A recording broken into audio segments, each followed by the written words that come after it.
Wonderful. Now, welcome back. So, how was that video? What did you see as far as professionalism? What does not work and what does work? Terrific. So now what we want to do is go back to the key components of professionalism. And so please take a look at your handout there, handout number 2. So we're going to go through this, and please fill in the blanks as needed, and this will help you take great notes. Take other notes on the side as you will, so you can better learn and grasp and absorb the information here. But let's take a look at the 7 key components of professionalism. So take a minute there, take a few seconds to jot those down there where it says handout number 2.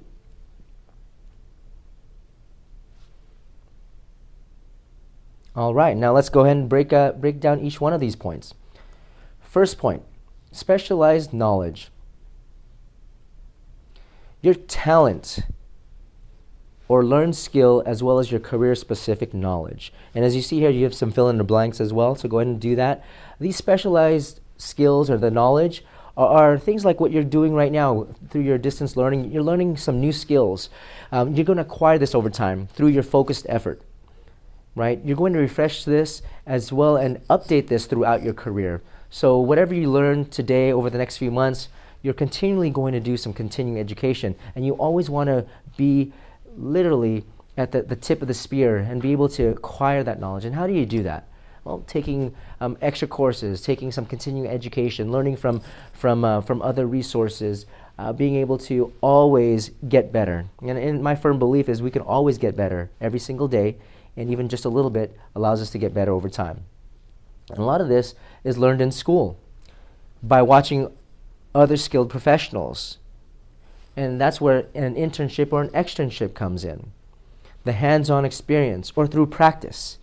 You're going to be challenged with some homework or some quizzes, but this is all to practice these skills.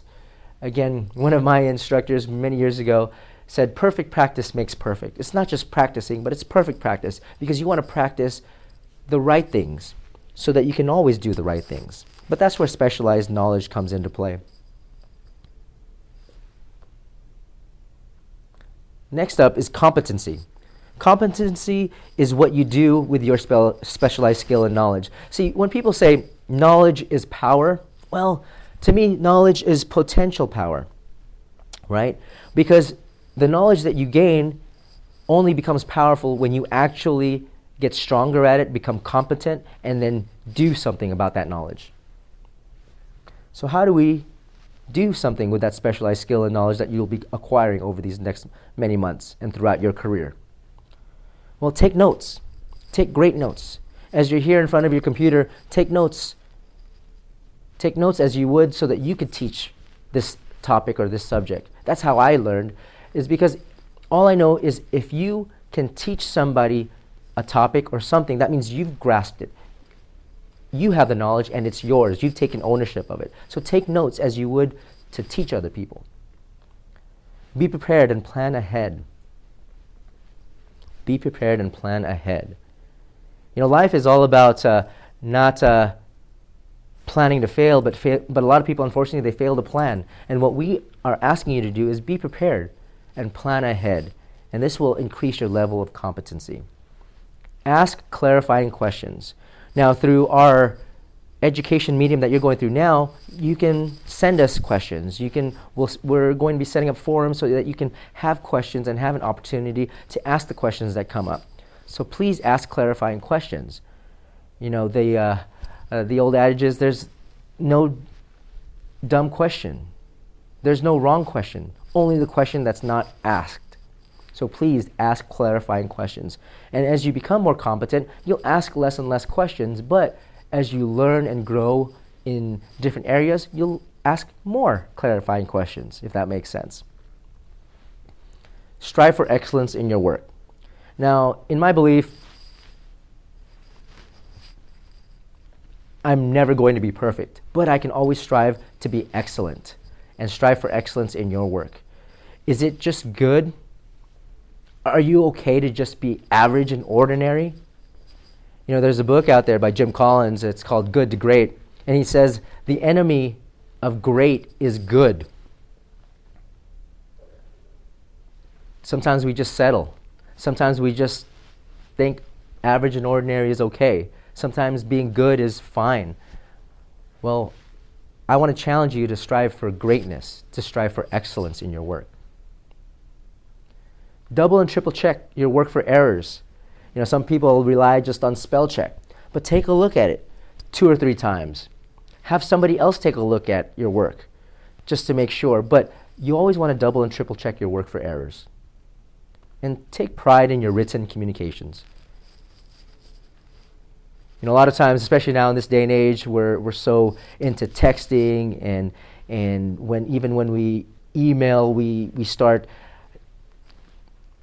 typing things in abbreviations or in texting to make shortcuts, or if you're tweeting something, you have to just maintain a certain amount of characters. So a lot of times our communication, especially our written communication, gets a little convoluted, and what we want to do is we want to make sure that you take pride in your written communications, especially in your line of work, because your communication is very important. Very important. Now let's take a look at your image.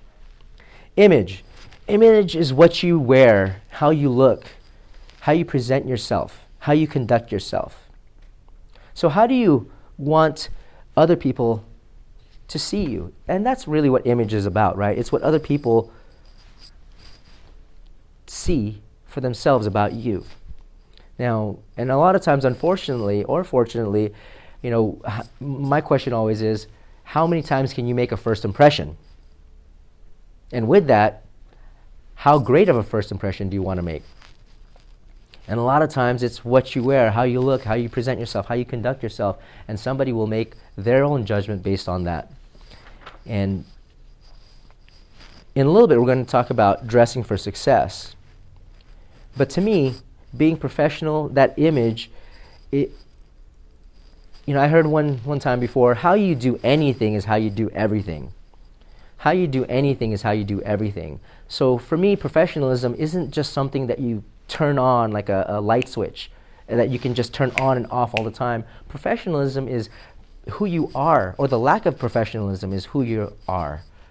So what we want to do is we want to ask you to practice having this image and this professional image all the time. For example, let's talk about dressing for success, right? We're going to see a little video in a little bit, but dressing for success allows you an opportunity to show people how you might fit into their culture or their organization or their environment. And had a mentor in the past share with me, don't dress up for the position that you have currently, dress as you would for the position that you want to have, that you want to be in. So what's dressing for success? So if you can write down some notes there on your handout. But dressing for success means maybe not too sexy. You don't want to show too much skin. You don't want to have clothing that's too tight, right? But some of the good things that you want to do is you want to have some neutral colors, maybe some black, some beige, right?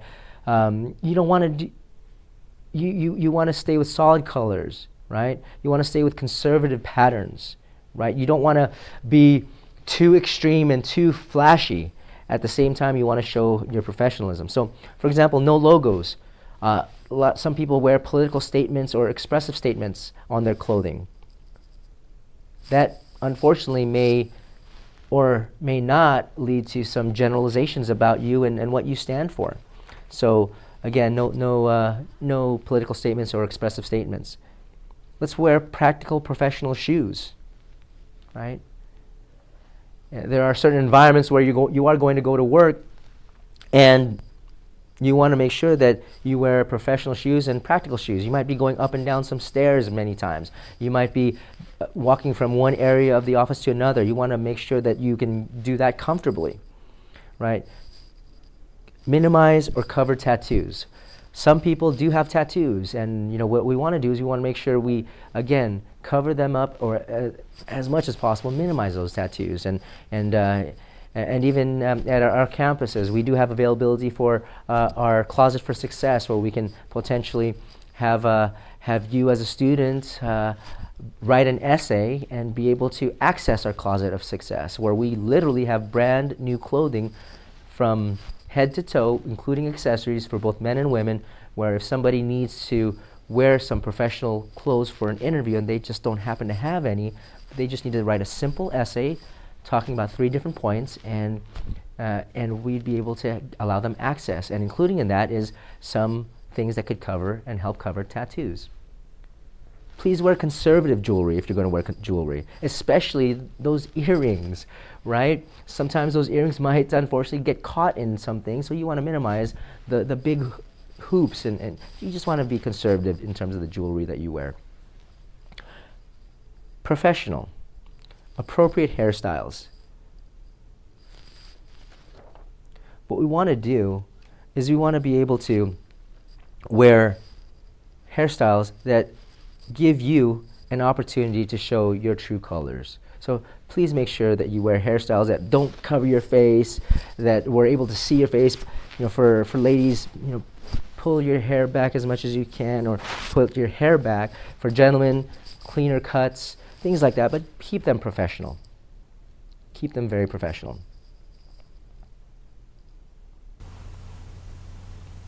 So now let's talk about your presentation.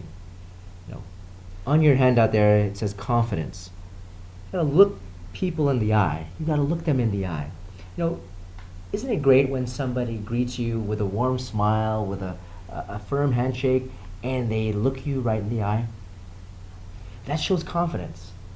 And we want you to be able to be that confident every time you meet with someone. That someone may be your next employer or may introduce you to your next employer. So have that confidence. Be thoughtful. Take time to answer a question.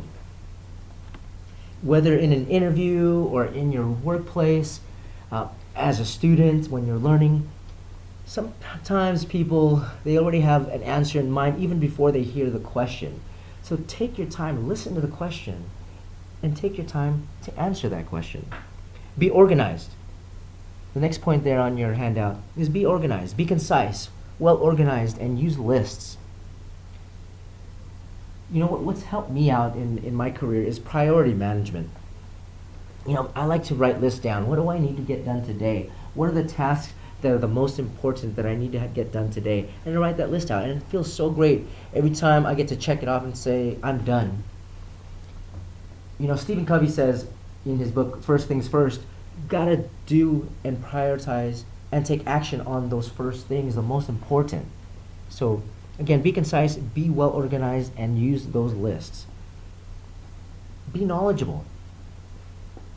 Whenever you're more knowledgeable about something, you have more confidence and you can actually be able to be more professional in your presentation. So gain as much knowledge, and that's why you're taking these distance learning education courses, so that you can gain that knowledge.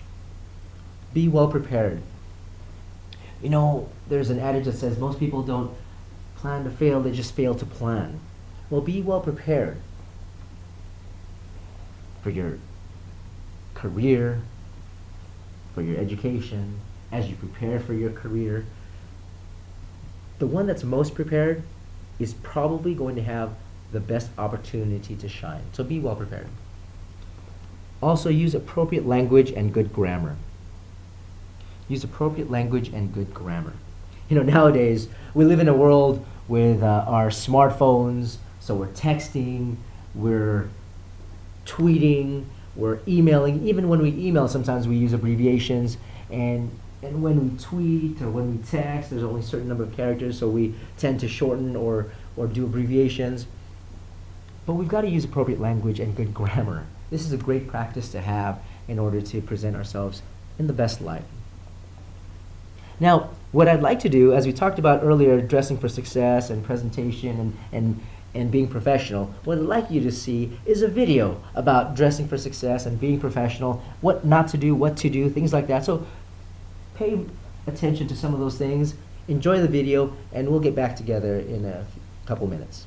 Enjoy.